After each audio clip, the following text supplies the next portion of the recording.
Welcome back on a Wackadoodle Wednesday. It didn't take Donald Trump 24 hours to revert back to his standard playbook in this breaking story. And what is that playbook? Well, it's the infamous 4Ds: dismiss, deny, denigrate, and of course, distract, especially because of the Epstein vote. And what better way to distract than with a word war? Let's dive into the latest. Remember when Trump claimed this about Ukraine? He said, "I think I have the power to end this war, and I think it's going very well." He's not speaking loudly. Your country is in big trouble. Then he adds, "Can I help?" As if he's ready to swoop in. Wait a minute. No, you've done a lot of talking, he says, continuing with, "I could have made a deal for Ukraine that would have given him almost all of the land. Everything. Almost all of the land. And no people would have been killed and no city would have been demolished." But Trump doesn't stop there. He also blames Ukraine for starting the war, saying, "Today I heard, oh, we weren't invited." Well, you've been there for 3 years. You should have ended it 3 years ago. He continues to push the narrative that without the US military, Ukraine would have lost the war, reminding Zelensky, "If you didn't have our military equipment, this war would have been over." And the audacity to say, "In 2 weeks, in 3 days." I heard it from Putin. In 3 days.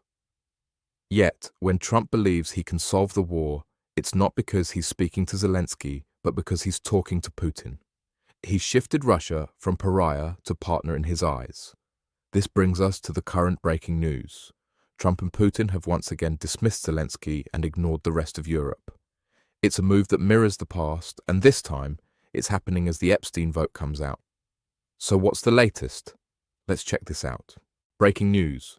Reports are emerging about a secret peace plan between the US and Russia, drafted behind closed doors. The plan, which was drafted by Trump's special envoy Steve Witkoff and Russian envoy Kirill Dmitriev, is reportedly set to end the 3.5-year-long war in Ukraine. The White House is expected to unveil this agreement soon, with the goal of reaching a framework by the end of this month, or possibly even this week. The plan's details, however, are shockingly being kept from key players like Ukraine and US allies in Europe. In an unusual move, Army Secretary Dan Driscoll, along with several 4-star generals, traveled to Kyiv to meet with Ukrainian President Zelensky ahead of his talks with Turkish President Erdogan. While the US is pushing for this new peace deal, the situation looks troubling.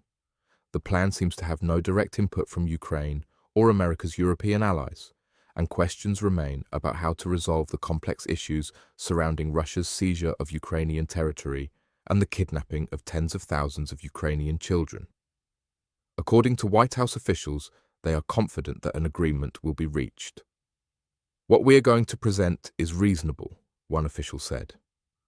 Russian officials reportedly agree, with Dmitriev, the Russian envoy, noting that the proposal addresses both the Ukraine conflict and how to restore US-Russia relations.